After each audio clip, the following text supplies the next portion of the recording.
I'll ask you a literature question while we're on it.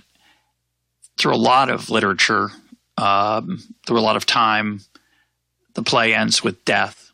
The lovers kill themselves. The king is murdered. The king murders someone. The heroine dies of consumption in most operas, a lot of operas. They're dark, they're bleak, and you could argue, well, life was that way. So they're just trying to capture what life was like. And then we went through a period, it seems, where there's a lot of happy endings, and that's what we like now. And then there's this sort of sophisticated view that says, no, you don't want a pat ending. You want one that leaves you unsatisfied, because that's what life's like too. What do you think about that?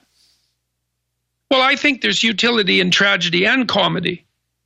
Tragedy is a good bad example. Hamlet's a good example of that.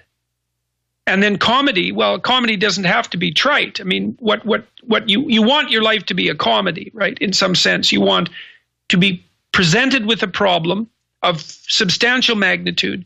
You want the problem to take you apart and put you back together in a better way. Yeah. And that's the sort of continually upward spiral of human development. And I think that's really what you want from literature, is an outline of that pattern. But tragedy is really useful because it can tell you how you could go wrong in an interesting way. And that's why we like the anti-hero, and we like tragedy, and we like horror for that matter. It's like, okay, those are a bunch of things I shouldn't do. And bad example is salutary.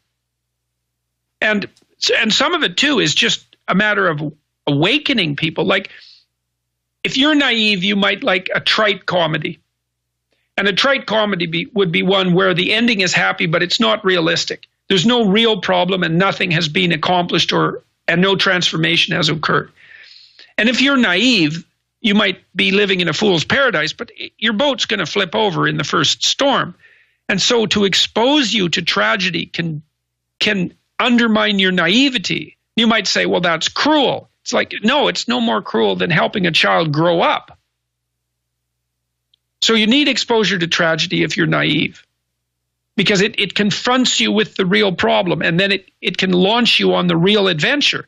And that's way better than being naive.